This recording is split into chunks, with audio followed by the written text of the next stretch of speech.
Assalamualaikum warahmatullahi wabarakatuh. Kami dari kelompok 4 dari kelas Piwara 1 ingin menjelaskan mengenai penggunaan analisis STP dan segmentasi pasar pada riset pasar tradisional. Sebelumnya izinkan kami memperkenalkan diri terlebih dahulu. Saya Iqbal Ades Pratama. Saya Yoga Pradana. Saya Alsya Sabrina Maramis. Saya Muhammad Sultan. Langsung aja kita masuk ke dalam materinya.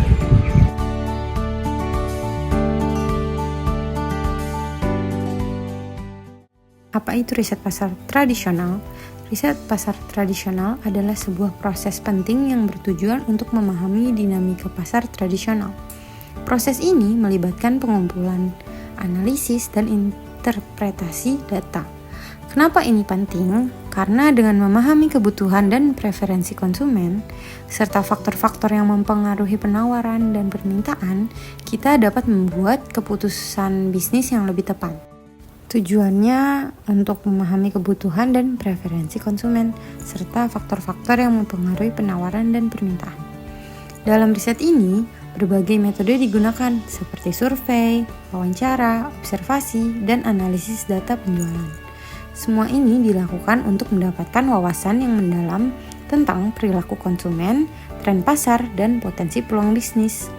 Dengan riset pasar tradisional, kita bisa melihat lebih jelas gambaran besar yang ada di pasar, sehingga bisa mengambil keputusan yang lebih tepat dan strategis.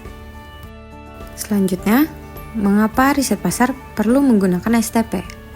STP yang merupakan singkatan dari segmentation, targeting, dan positioning adalah kerangka kerja strategis yang penting dalam riset pasar.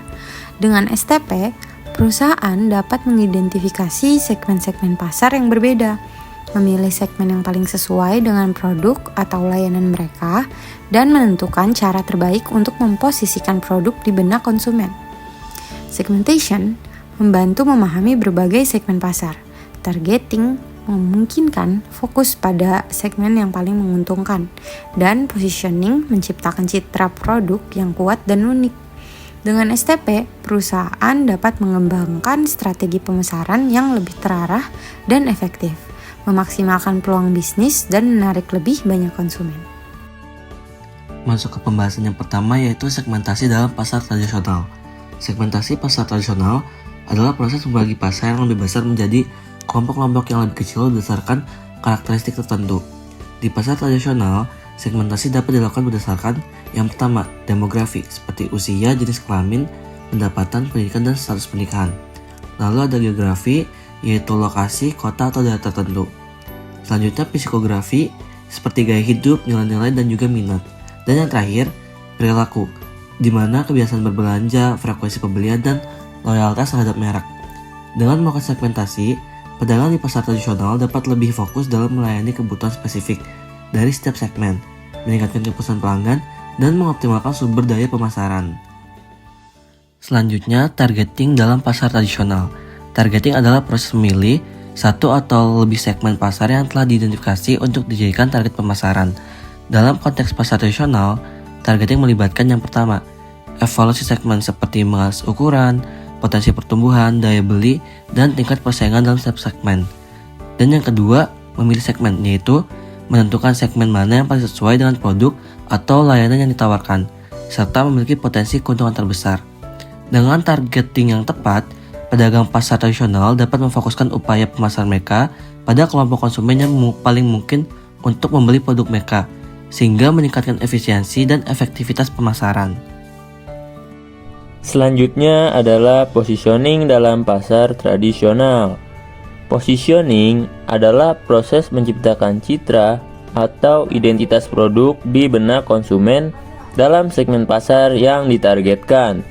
Di pasar tradisional, positioning dapat dilakukan melalui kualitas produk, yaitu menyediakan produk yang berkualitas tinggi untuk menarik konsumen, menawarkan harga yang kompetitif sesuai dengan daya beli segmen yang ditargetkan, memberikan pelayanan yang baik dan personal kepada pelanggan, serta diferensiasi produk, yaitu menyediakan produk yang unik atau berbeda dari pesaing. Dengan positioning yang tepat, pedagang pasar tradisional dapat membangun loyalitas pelanggan dan meningkatkan daya saing mereka di pasar. Oke, selanjutnya ini adalah materi dari manfaat STP untuk pasar tradisional. Penggunaan STP dalam pasar tradisional memiliki beberapa manfaat antara lain. Yang pertama, meningkatkan efisiensi pemasaran. Dengan mengetahui segmen mana yang paling potensial, pedagang dapat mengalokasikan sumber daya pemasaran dengan lebih efisien. Lalu yang kedua, meningkatkan kepuasan pelanggan. Dengan memahami kebutuhan dan preferensi segmen pasar yang berbeda, pedagang dapat menyediakan produk dan layanan yang lebih sesuai dengan harapan pelanggan. Yang ketiga, meningkatkan penjualan.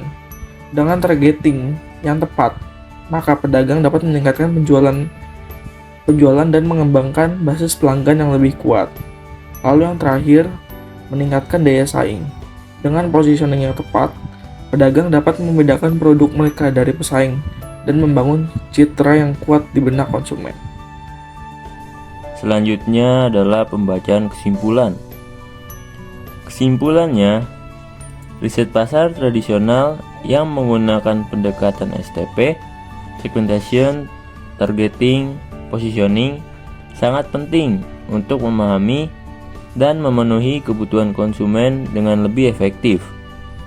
Melalui segmentasi, targeting, dan positioning, pedagang pasar tradisional dapat mengembangkan strategi pemasaran yang lebih terarah dan efisien, meningkatkan kepuasan pelanggan, serta memperkuat posisi mereka di pasar. Dengan demikian, penerapan STP tidak hanya membantu meningkatkan penjualan dan keuntungan, tapi juga membantu pedagang dalam menghadapi persaingan pasar yang semakin ketat di pasar tradisional. Sekian presentasi dari kami, kurang lebihnya mohon maaf. Wassalamualaikum warahmatullahi wabarakatuh.